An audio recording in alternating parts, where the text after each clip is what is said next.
What is up, crawler fans, RC enthusiasts, and social media surfers? I'm your boy Josh with Texoma RC, and that was a pecker flip off the rocks, off the bat.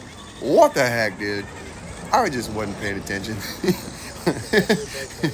I was trying to do something extra silly just to show off, and it didn't work out. So now in the lead we have Cliff. This is a Maz cheat code carbon fiber beauty, running the mini pins from Endura 55 by 20, I believe. They do really good. He is running the flubber stuffers, the new flubber stuffers for those tires. I don't know if they're 2.2s or whatever they are. I don't know. I have not purchased them yet. But if you didn't know already, Flubber Stuffers is now Flub RC. So check out Flub RC, get you some Flubber Stuffers, check out Endura, get you some mini pins, and get it out on the rocks. So if you didn't notice, I took the pins off of Pecker. So and then you will see, not yet, you'll see in a minute, the green truck, that's I don't know what he calls it. It should be Mikey, bro. It should be Michelangelo, because that's Michelangelo green.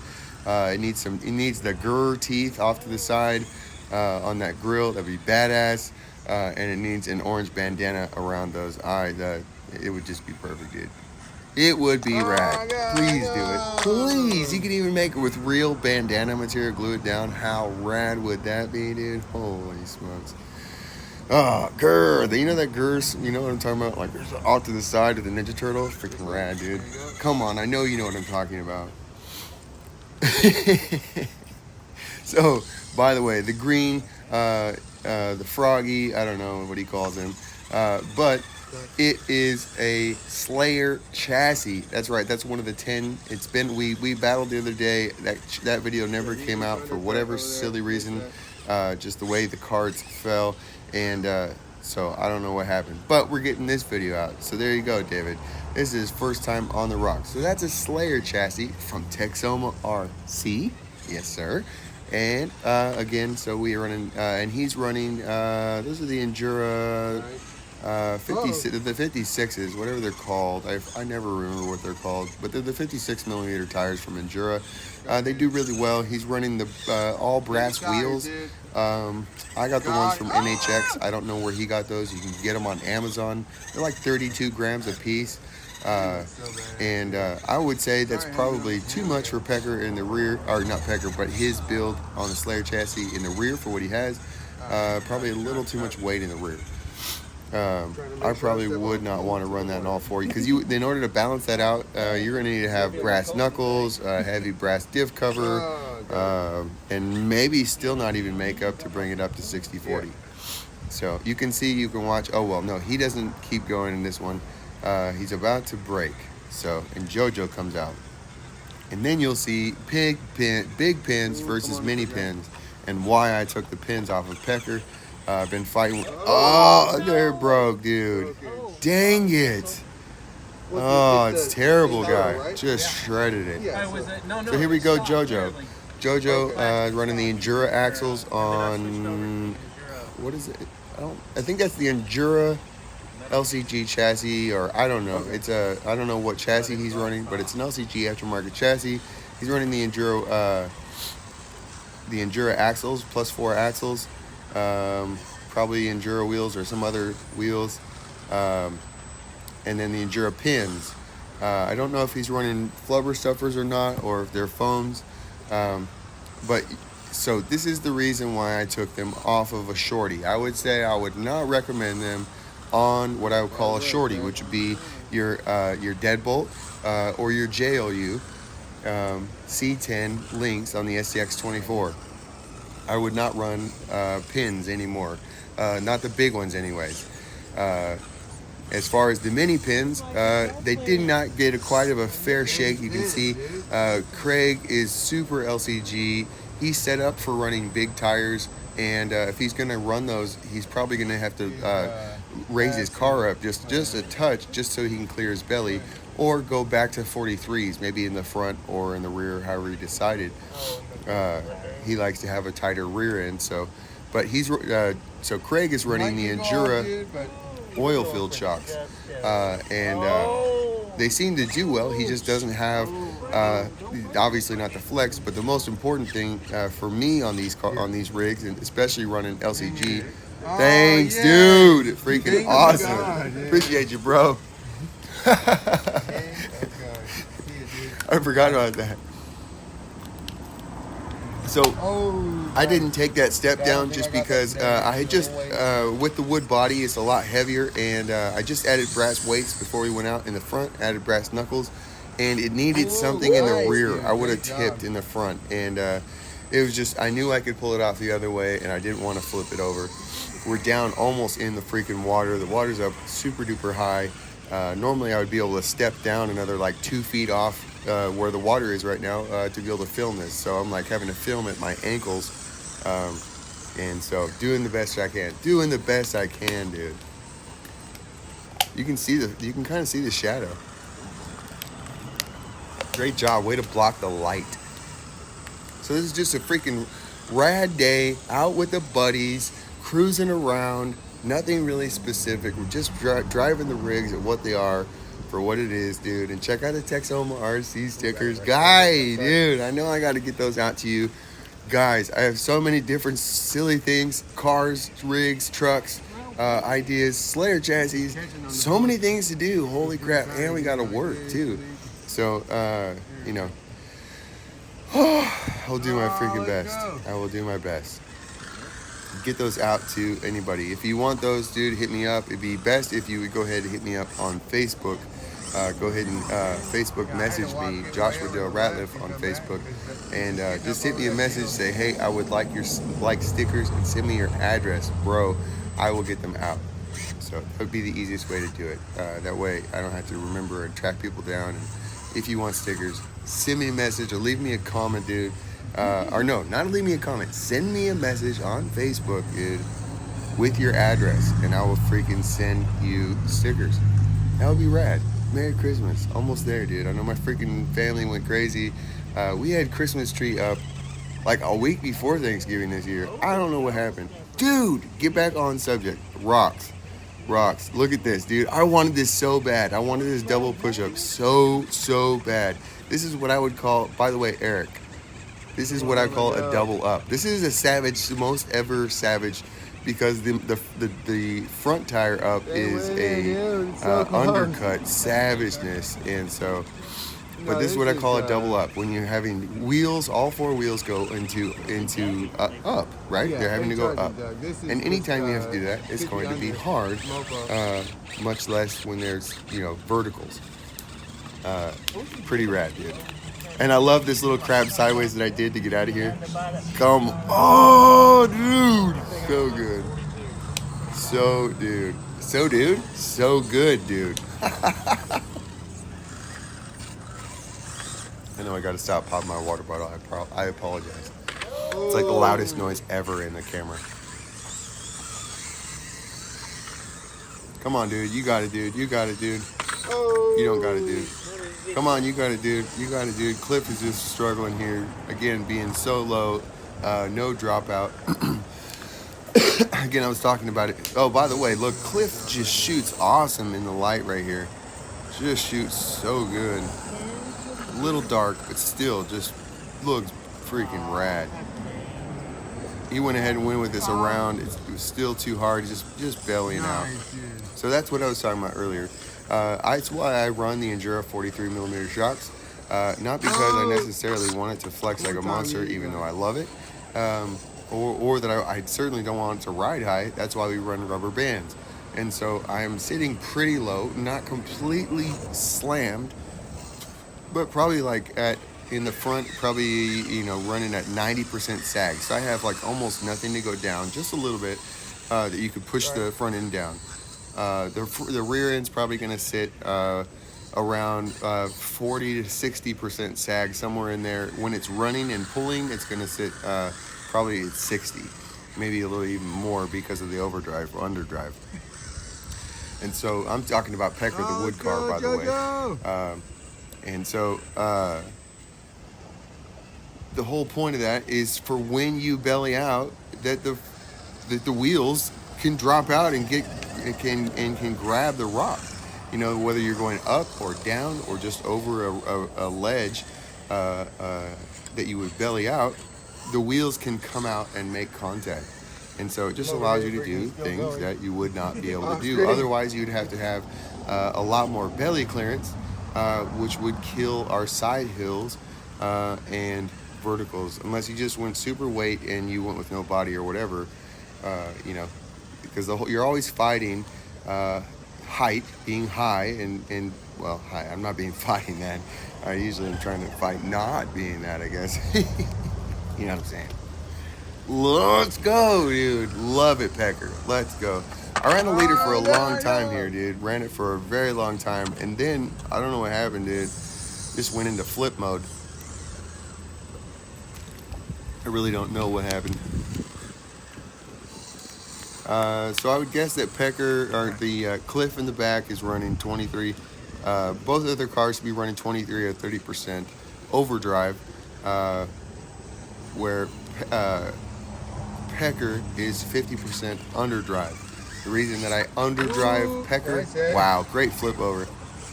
The reason why I like to underdrive the Endura Pro is a super awesome motor. It's what I'm running on a Lizard Pro. Lizard Pro. When you run it, especially on 3S, the Endura Pro has a really high startup, and so using the underdrive cuts that down and doesn't, and it helps to ease into the startup, and it just makes the slow crawl. It just makes it eat so good, and I absolutely love just the effects that it has. There are some things that it totally kills, you know, when you're talking about super savage side hill, and also in in moderate conditions. No overdrive pushes and drives really, really, really well, really good. But when you start getting into the more savage ledges, the more savage things, if you don't have overdrive, it's not going up. You know, like if you have no weight on your front end, you can't go up. So that's what the underdrive is for. In my, it's what I use it for anyways. It's for turning, number one. And then number two is in that situation, when you're starting to get tippy, if you can get the front end to grip and bite, it will pull you into the hill, right? You have to always keep the tires, especially when you have a loose suspension like mine, you have to always keep the tires biting, the front tires biting, and it will keep you sucked to the hill and stretched out. But when that stops happening, you'll watch my rear end, it'll pop off the hill. You'll notice it the most, but also the front end is pushing a little. And so that's when it's going to pop off the hill. So that's what the rubber bands are for. That's what overdrive, all these things are being done to be able to be able to do all the things that I wanted to do, right? Because if I just wanted to go straight up a vertical, well, then 43 millimeter shocks are going to suck. If you're trying to run scale, 43 millimeter shocks are going to suck.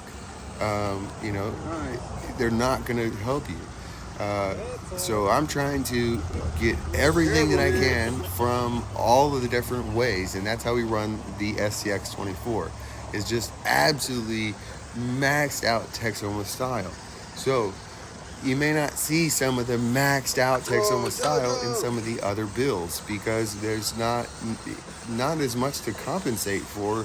Like with the Scx24 with the worm gears, with the how high the motor is and everything is, there's a lot to compensate for, and you really have to overdo it in ways to get it to do what I wanted it to do. Again, when you go drive the Traxxas platform, that thing is insanely more stable from the beginning. So obviously it doesn't have portals and it doesn't have worm gears, right? So you're gonna like Matt from 2FMRC, he complained immediately about hitting differentials and about hitting his steering link. So what are you gonna do? you know, so understandable. If you're used to portals and you're used to running your front end into things, then going to the Traxxas is going to suck. As far as a performer, I still haven't done that. I still haven't gotten to performer. I just barely got just actually right before this video, this narration. I went ahead and put the crawl gears back in the Traxxas TRX4M, and from the speed gears, I was gonna do a video on it, but I never did a video on it because it's not even fast enough to I could just tell you about it. Yeah, it goes a little faster, dude. That's all you need to know. It goes a little faster. Would you want to run it that way? No, not at all. Don't run it that way. Well, you can do whatever you want to. If you just like to walk along the road with your RC car keeping up with you, rad. Then you need to do it. If that's not your plan, if you want to do cool stuff with it, come on, dude. See, just need a little more weight in the rear end, and also just a little better approach. I went too far. I don't know where I went. I don't know why I missed that. I should not have missed that right there. That was pretty freaking lame. I get it this time. I used a little bump. Again, I need probably, I just need a little, just a little more weight in the rear end. With the Pecker body, the Lexan body I've been running, my body that I made, again, another thing that I got to get freaking back on, but we're making moves, dude. I've been making moves. Sidetrack, dude. I freaking killed it in the shed yesterday. Got a ton of stuff done. I don't usually show my space because, dude, I go 1,000,000 miles an hour and it's usually on go and never on cleanup, right? So I just build and build and build and build and build and slide and build and slide and build and slide. And so then my spaces are just full of parts and packaging and sawdust and all kind of stuff, dude. Wood pieces, crazy in my space, right? Absolutely nuts. So I'm trying to get under control, right? Because on one hand, it's great. Everything is right there, but then you can't find it. At the same time, it becomes overwhelming at times. I just become, it just really gets to me. So it's something I really have to work on as keeping organized, and part of being organized is having space. So I got two 4-drawer stacks from the shop, made them work in my cabinet that I have already in here, and so I got some stuff put away. I will be getting this place cleaned up and show it off a little bit better, do some more on-camera stuff, and we'll see. We'll get it going, dude. So this is pretty, sidebar, dude. Now we're back on it, dude. We're back on the rocks. Here we are, dude, right? We're back. So I wanted to go straight up. I did not balance the way it needed to be. I needed to have turned right, and what happened is my front passenger fell into the hole, screwed me up. But I needed to run that passenger on the right side on the rock, in the V, and keep that up, and then keep my rear end balanced in that V, and I could have walked out. But then I fell into this, and now it's just whatever I can do to get out. Now we're going this way. Let's go. Let's see if we can get down. Let's see if we can dismount after that savageness. Had I just wanted to go this way, this would have been a lot easier. Okay, dude. So we did dismount. Not very pretty. Jojo, stay on the rocks, dude. Stay on all fours. Rubber side down. As Logan from West Desert Wheeler, one of the channels that I do follow and actually keep up with. I would love to keep up with all of you guys. I am subbed. I try to watch anything cool, whatever. I try to comment on your videos. But one of the only guys that I actually watch as far as for just super cool wheeling is West Desert Wheeler, Logan. Freaking awesome dude, man. He runs 10th scale, but he's out in Utah, and I just absolutely love the terrain. I love what he's doing, and he's very good at describing what the rig is doing, what the rig wants, what he wants it to do, and just very skilled driver and teacher of how to drive. So that's why I love watching Logan. And even though I don't run any of the parts that he runs, I don't even run the car. I don't run any of the cars that he runs. None of that stuff. Trucks, trail rigs, whatever crap. You know, come on, JoJo, you got it, dude. That was a lot of work. That was a crazy, stupid obstacle. So not only is it just like a stupid hole, there's like combination of grip and no grip. Some of that concrete is just absolute grip, and some of the rock surfaces are not so grippy. So I absolutely killed it on that vertical right there. That is a very, very nice climb. You saw very little slippage. The mini pins slipping a little bit. I looked forward to those getting broke in and seeing how they do. They should really kill it once they get broke in. They're doing really good. He did crawl it with no problem, but you could definitely see way more slippage than the broken Trail Warriors. That could also be potential weighting issue. That may not be his tire. That could potentially be just weighting. I don't know exactly how his truck is weighted. I know he did get scales, and I would expect Cliff to be weighted. Or, you know, I'd expect Craig to be weighting pretty well, dude. So his trucks kill it all the time. So here we go. And so again, JoJo in the back running the pins. You see how flippy he is. Sorry, David, for you know. What are you going to do? I can't take him out, dude. You got to keep it on all fours, guy. So, but that's, you know, that would be, he's waiting on his pins. You know, so if he would swap out to the mini pins, he would just do way, way better. You know, I'm still going to leave my pins on, actually, I put the pins on Doug. I guess I haven't brought that out. I haven't brought Doug out with the pins, dude. I should have filmed that today. So we rode this, and then after Craig breaks, we went ahead and swapped cars. Ooh, sweet move. Geez, to the back of the line. Sweet move. To the back of the line, though, for you, guy. That's not clean. We can't, nobody can do that. You're not the leader anymore, guy. So let's go, Cliff. Okay, so now Craig, what Craig's going to do is just absolutely savage. Definitely a big tire option, and you're going to need way more width than that. I know that I could do what he's doing with Doug. I've done it before. Well, I did it the other way. I don't know if I've done it that way. I definitely went straight across that with Doug, going right to left in the screen, not left to right. But I bet I could do it. Doug is freaking savage. Scx24 axle-based, Slayer chassis, the most absolute badass thing I've ever driven. All of my cars are pretty much the only thing I've ever driven, other than a couple of Craig's that were badass.